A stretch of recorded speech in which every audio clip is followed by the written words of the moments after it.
এবং দুপক্ষের হাতে কিছু বাড়তি ভোট আছে,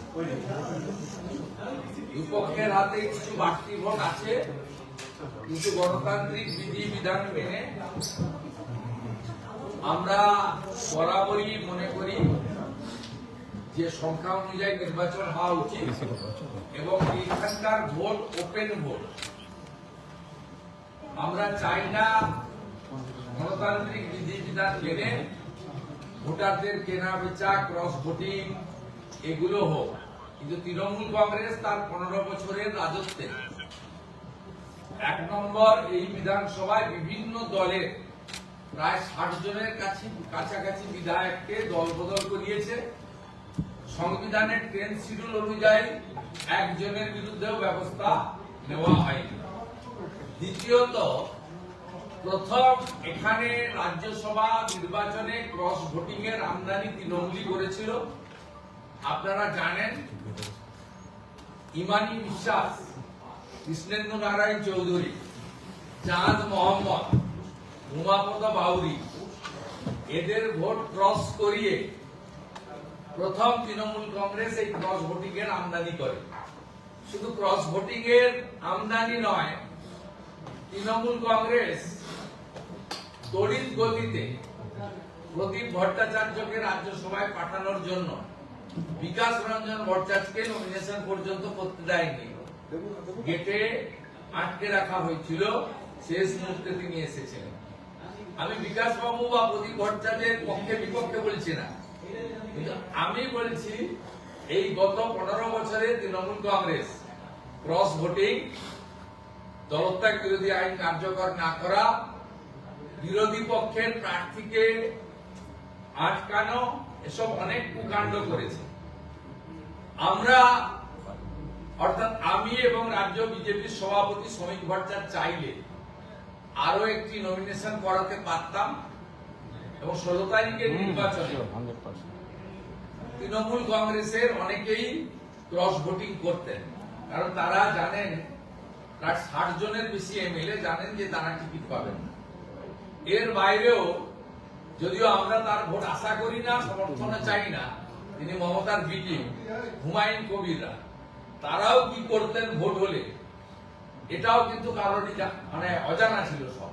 কিন্তু বিজেপি সবসময় মনে করে যে এই ওপেন রাজ্যসভা ভোটের ক্ষেত্রে সংসদীয় পরম্পরা, গণতন্ত্র, সংবিধানের ব্যবস্থা মেনে চলা।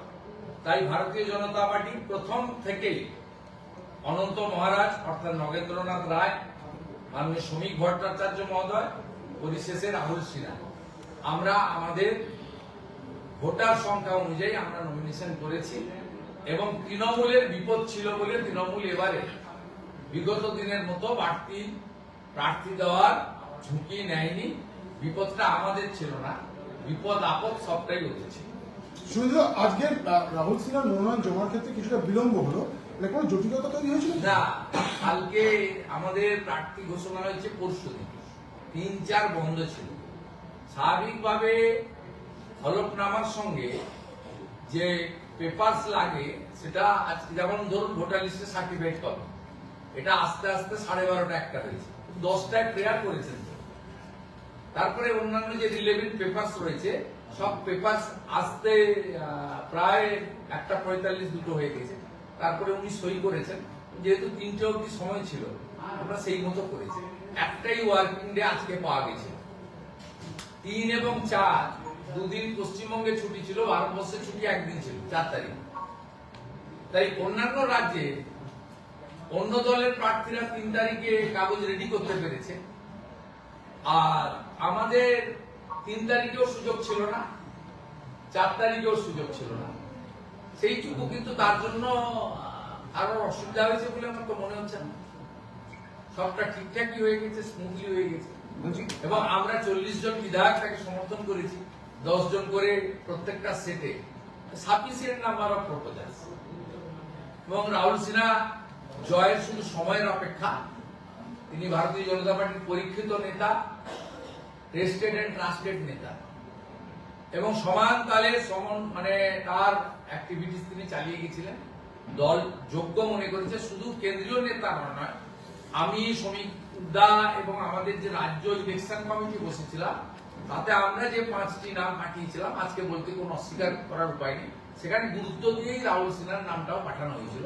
অর্থাৎ কেন্দ্রীয় নির্বাচন কমিটি চাপিয়ে দেননি, আমাদের 5টি নাম পাঠানোর মধ্য থেকেই কিন্তু তারা বেছে নিয়েছে। এটাই ভারতীয় জনতা পার্টির ইন্টারনাল এবং সিস্টেমিক ডেমোক্রেসির একটি বড় উদাহরণ, যেটা তৃণমূল কংগ্রেসের নেত্রী আমরা যা শুনেছি জেনেছি, সব রাজনৈতিক লোককে তিনি বানপ্রস্থে পাঠিয়ে দিয়ে তিনি এককভাবে প্রার্থী করেছেন, দুজনকে কৃতজ্ঞতা স্বরূপ ঋণ শোধ করেছেন।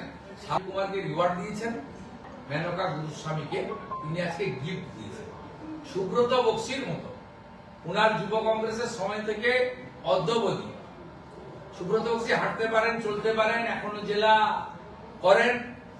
এখন আপনারা জিজ্ঞেস করতে গেলে বক্সিদা বলবে যে আমি নিজে থেকে না বলেছি। তো আমাদের কষ্ট হচ্ছে, যারা তৃণমূল কংগ্রেসটা তৈরি করেছিল সেই নেতাকে আজকে অবসরে পাঠানো হচ্ছে। বাবুল সুপ্রিয়, কোয়েল মল্লিকদেরকে, মেনকা গুরুস্বামীদেরকে, রাজীব কুমারের মতো টেন্টেড একজন কুখ্যাত আইপিএস কে জায়গা করে দেওয়ার জন্য সুব্রত বক্সিকে আজকে বাধ্যতামূলক অবসরে পাঠানো হচ্ছে। এটা পশ্চিমবঙ্গের রাজনীতিতে খুব পীড়াদায়ক। বিজেপির পরিবর্তন যাতে চলছে, দুজনের কাছে প্রশ্ন, আপনি বলুন। বিভিন্ন জায়গাতে খুব সমস্যা ঝামেলা হচ্ছে, ভাঙচুর হয়েছে। বিজেপির পরিবর্তন যাত্রা উত্তরবঙ্গ থেকে শুরু করে দক্ষিণবঙ্গের বিভিন্ন জায়গায় ভাঙচুর হয়েছে, কি বলবেন? দেখুন, সারা রাজ্য জুড়ে চলেছে। বারাবণীতে হয়েছে, কুচবিহারে হয়েছে, বিক্ষিপ্ত ভাবে সর্বত্র পশ্চিমবঙ্গের তৃণমূল কংগ্রেস বিজেপির উপরে হামলা চালাচ্ছে। তৃণমূল কংগ্রেস জানে যে তৃণমূল কংগ্রেস নেই, তৃণমূল কংগ্রেস চলে গেছে, তৃণমূল কংগ্রেস চলে যাবেই। আর হামলা করে, আক্রমণ করে যদি বিজেপিকে উঠিয়ে দেওয়া যেত, তাহলে 2016 সাল থেকে আজ পর্যন্ত 300 বেশি বিজেপি কর্মী খুন হয়েছে। 2021 সালের 2রা মের পর 27 দিনে 56 জন বিজেপি কর্মী খুন হয়েছে, ঘরছাড়া করা হয়েছে, লক্ষ লক্ষ টাকা জরিমানা দিয়ে বিজেপি সমর্থকদের বাড়ি ফেরানো হয়েছে, মাথা বইয়ে কামিয়ে দেওয়া হয়েছে, নিজের মূত্র ত্যাগ করিয়ে তাকে দিয়ে খাওয়ানো হয়েছে। তো এই তো অত্যাচার চলেছে। মহিলাকে সম্পূর্ণ নগ্ন করে তার সামনে বসে থেকে তাকে দিয়ে চা বানিয়ে বিস্কিট খেয়ে তাকে বলে গেছে যে এই পার্টি এই ক্ষমতা করা যাবে না। তারপরেও বিজেপি উঠে যায়নি। আমরা এখানে থাকতে এসেছি, চলে যেতে আসিনি। তবে এটা ঠিকই, আমরা ক্ষমতার পট পরিবর্তনের পর যে স্বজন হারানো শ্মশানে তোদের চিতা আমি তুলবই, আমরা ওদের চিতা তুলব না। পশ্চিমবঙ্গের যে রাজনৈতিক সংস্কৃতি, যে ভোট সংস্কৃতি তৈরি হয়েছে, এই হিংসার সংস্কৃতি, এই সংস্কৃতিকে আমরা চিতায় তুলে দেবো। সারা ভারতবর্ষে যেভাবে মানুষ তাদের গণতান্ত্রিক অধিকার প্রয়োগ করে সেই ব্যবস্থা। প্রকাশ্যে গুলি করে দিল, তাকে ধরতে 9 দিন সময় লাগলো রাজ্য পুলিশকে। দিল্লি থেকে অ্যারেস্ট হয়েছে কিছুক্ষণ আগে, হাওড়ার ঘটনার পিলখানা। ও আপোষ করে দিয়েছে, তৃণমূলের সম্পদ ওকে অ্যারেস্ট করেছে, ভোটের আগে মুক্তিও দেবে এবং গৌতম চৌধুরী হয়ে ভোট লুণ্ঠ করবে। আমাদের ভিডিও ভালো লাগলে লাইক আর শেয়ার করুন, কমেন্ট সেকশনে গিয়ে জানান আপনাদের মতামত। আরও ভিডিও পেতে আমাদের চ্যানেল এখনই সাবস্ক্রাইব করুন এবং প্রতি মুহূর্তের খবরের আপডেট পেতে প্রেস করুন বেল আইকন।